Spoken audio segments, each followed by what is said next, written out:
أعمالنا من يهديه فلا مضل له ومن يضلل فلا هادي له أشهد أن لا إله إلا الله وأشهد أن محمدا عبده ورسوله لا نبي بعده قال الله تعالى في كتابه الكريم أعوذ بالله من الشيطان الرجيم بسم الله الرحمن الرحيم يرفع الله الذين آمنوا منكم والذين أوتوا العلم درجات وقال أيضا قالوا سبحانك لا علم لنا إلا ما علمتنا إنك أنت العليم الحكيم صدق الله العلي العظيم اللهم أغننا بالعلم وزينا بالحلم وأكرمنا بالتقوى وجملنا بالعافية أشهد أن لا إله إلا الله وأشهد أن محمدا عبده ورسوله لا نبي بعده. Yang sama kita hormati Umi dan kategori beserta jajaran atas nama yayasan kita singkat, mudah-mudahan beliau-beliau senantiasa sehat. Yang sama kita hormati Bapak Kepala Madrasah Tsanawiyah Nurul Ikhlas Ustaz Zakaria, kita doakan juga beliau sehat dan selalu semangat dalam kinerjanya. Asatidah ya, bapaknya ada 3 dan ibu-ibu yang banyak ya. Alhamdulillah pada pagi hari ini kiranya nikmat terindah dari Allah Subhanahu wa taala ya, kata syukur kita. Saya pribadi bisa bermuajahah, bisa bertatap muka, bisa bersilaturahim di hadapan ibu bapak semua dalam acara pendampingan supervisi baik manajerial maupun akademi yang memang sudah diagendakan dan insya Allah sudah masuk dalam program kami dan juga program madrasah. Salawat serta salam juga semoga tetap kita sandingkan kepada Nabiyana wa Habibana Muhammad sallallahu alaihi wasallam yang membimbing kita minas zulmat ilan nur, dan mudah-mudahan kita mendapatkan syafaatnya yang berkiamat nanti. Amin ya rabbal alamin. Ibu bapak yang berbahagia, tidak panjang kalam karena tadi sudah diawali dengan skenario untuk kita menyamakan persepsi apa sih perlunya supervisi. Kita alhamdulillah sudah bangkit kembali dari situasi 2 tahun kemarin COVID ya. Tapi bukannya tidak ada supervisi, insya Allah informasi kemarin juga sudah disampaikan bahwa selama COVID kita kemarin untuk supervisinya adalah supervisi online. Insya Allah datanya dari hasil screen untuk jawaban respon supervisinya juga ada sebagai bukti ya keadministrasian supervisi. Nah, untuk tahun sekarang seperti kita pahami bersama bahwa untuk konsep supervisi pembelajaran ada skenarionya ya. Kalau kita pahami sebenarnya kita semua ibu bapak itu sudah paham apa sih itu supervisi pembelajaran. Nah, supervisi pembelajaran itu akar cabang dari supervisi akademik, karena kami sebagai kepanjangan tangan di Kementerian Agama khususnya di Pok Jawas itu dari tugas pokok fungsinya pengawas itu adalah 2, yaitu melakukan supervisi manajerial dan akademik seperti itu. Nah, untuk supervisi pembelajaran itu masuk dalam lingkup supervisi akademik. Nah, apa sih yang kita pahami tentang supervisi akademik? Kalau menurut pendapat dan sudah kita laksanakan, sudah kita pahami itu sebenarnya itu kegiatan membantu ya guru mengembangkan kemampuannya, karena ibu bapak itu sudah punya kemampuan, sudah banyak kompetensi ya, apalagi dari kompetensi yang 4 itu ya yang harus dipunyai oleh seorang guru, baik pedagogiknya, kompetensi sosialnya, kompetensi kepribadiannya, dan kompetensi profesionalitasnya. Kalau kepala madrasah ditambah dengan kompetensi manajerialnya. Kalau saya masih ditambah lagi harus punya apa itu penelitian pengembangan, agak berat. Evaluasi pendidikan. Jadi semuanya berjalan, insya Allah ada kontrolnya. Demikian Ibu Bapak ya. Jadi membantu mengembangkan kemampuan mengelola proses pembelajaran untuk mencapai tujuan pembelajaran. Nah, berangkat dari tujuan pembelajaran itu nanti insya Allah kan tercapai juga tujuan pendidikan. Tujuan pendidikan baik secara tujuan pendidikan lembaga, juga tujuan pendidikan nasional, khususnya kalau di lembaga adalah tujuan pendidikan lembaga Nurul Ikhlas. Nah, itu termaktub nanti ada rangkaian dengan di visi misi madrasah Ibu.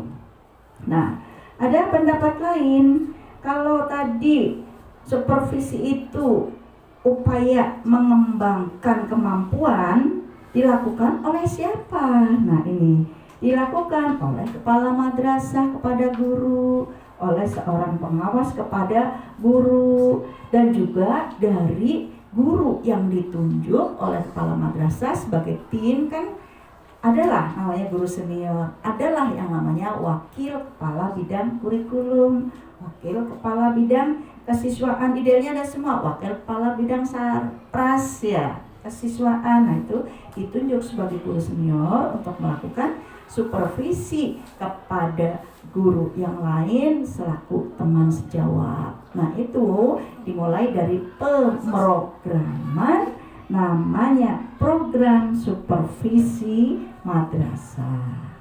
Nah, idealnya kita melakukan supervisi, nanti saya pribadi melakukan supervisi, cuma kendalanya waktu Ibu Bapak. Kalau diagendakan setiap hari saya mengunjungi proses belajar mengajar Ibu Bapak, makan waktu berapa? Belum ya kewajiban yang lain, ya bukannya sibuk, memang semuanya kalau bisa dilaksanakan. Jadi mohon izin nanti hanya sampel saja, baik untuk kunjungan kelas maupun secara keadministrasian, nanti untuk kelengkapannya dilakukan oleh kepala madrasah dan guru yang ditunjuk, dan mudah-mudahan nanti sudah di SK-kan Umi itu ya, karena harus ada penjadwalan SK-an, seperti itu kan ada penjadwalan. Tujuannya apa sih? Nah, ini sebelum ke tujuan, dasar hukumnya ada, baik dari keputusan Dirjen Pendis, dari Menteri Pendidikan Kebudayaan ya. Ini kalau kita hafalin tahun-tahun dan ini kalau ini buat ujian saya, tapi setidaknya oh iya, ini ada undang-undangnya bahwa supervisi itu perlu dilakukan. SK Dirjen Pendisnya nomor 5163 tahun 2018 tentang juknis pembelajaran. Ada tentang juknis penyusunan RPP. Jadi tidak asal kita menyusun RPP ya. Ada petunjuk teknisnya, dan juga ada juknis penilaian hasil belajar. Untuk di MI MTS MA itu beda nomor. Kalau di MTS 5162 tahunnya masih yang berlaku 2018 karena kita melaksanakan kurikulum 2013.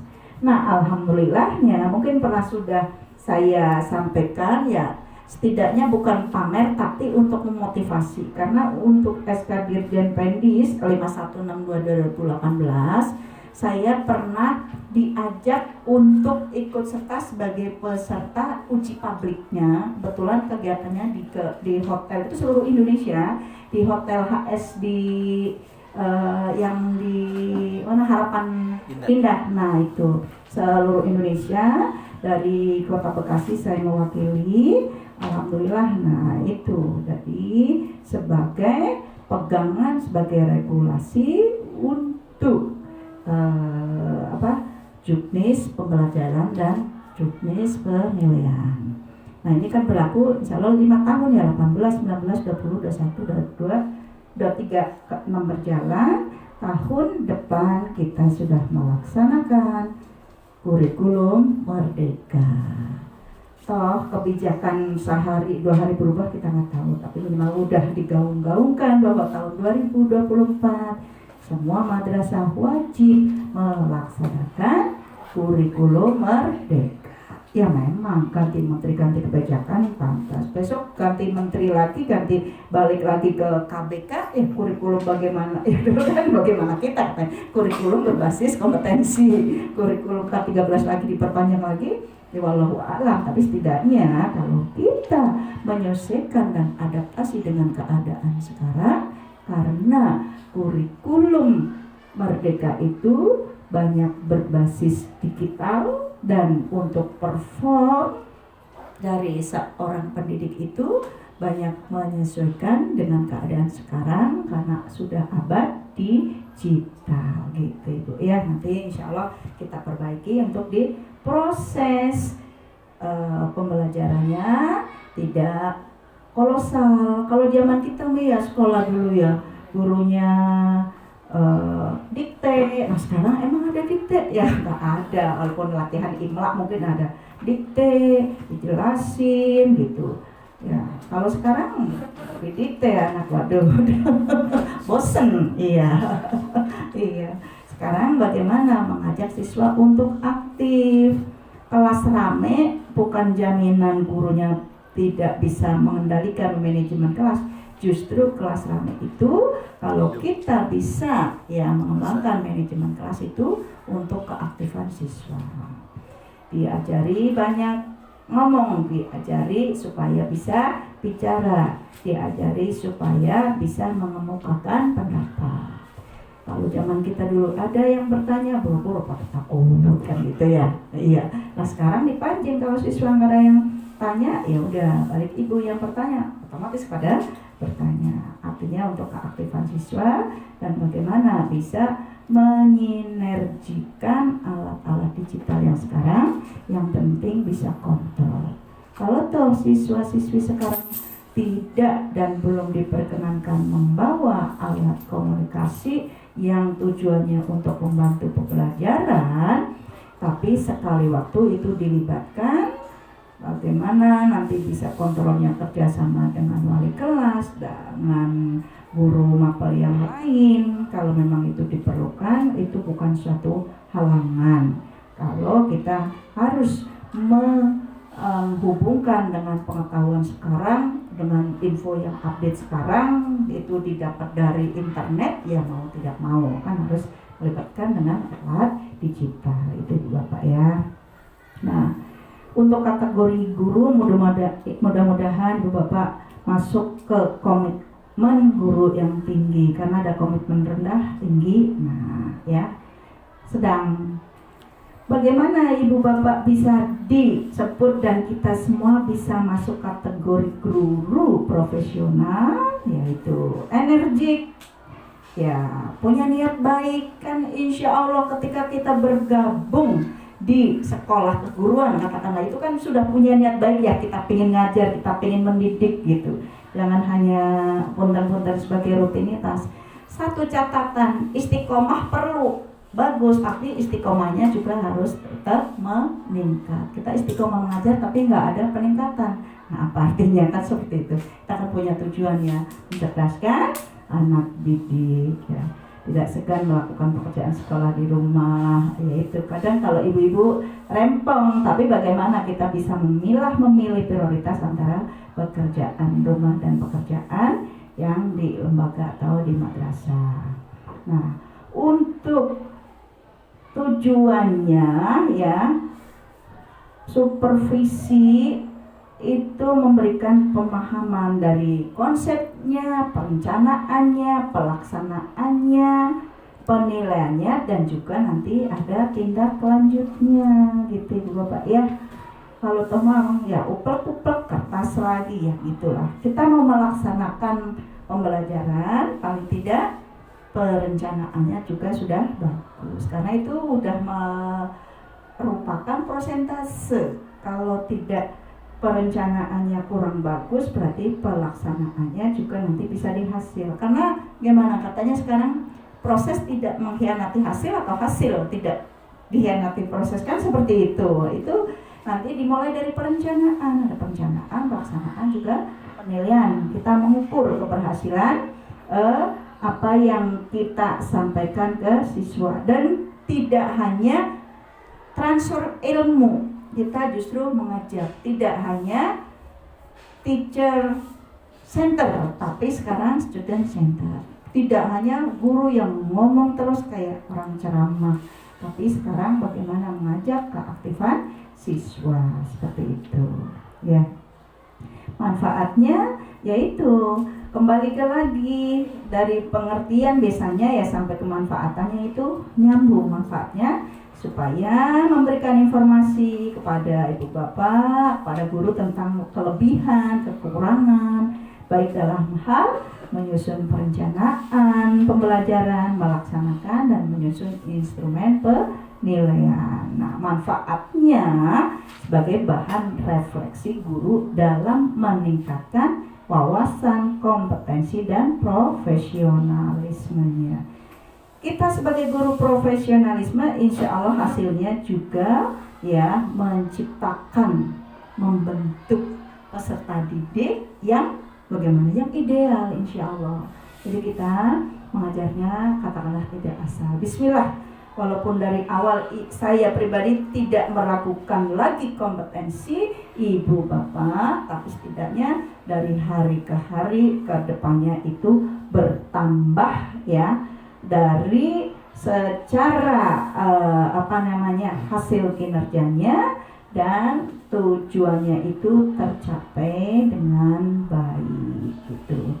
Nah, untuk instrumennya seperti yang sudah saya informasikan ke teman-teman melalui kepala madrasah, melalui wakaf kurikulum, yaitu dimulai dari keadministrasian, guru dari analisis SKL, karena kita mau mengajar perencanaannya kan apa sih ya, tujuannya ya, standar kelulusannya itu bagaimana. Jadi antara SKL dengan KIKD itu nyambung, nanti SKL-nya bunyinya apa, KIKD-nya nggak nyambung sampai ke RPP, nah jadi acak-acakan, jadi terorganisir. Jadi seperti itu ya Bu Bapak ya.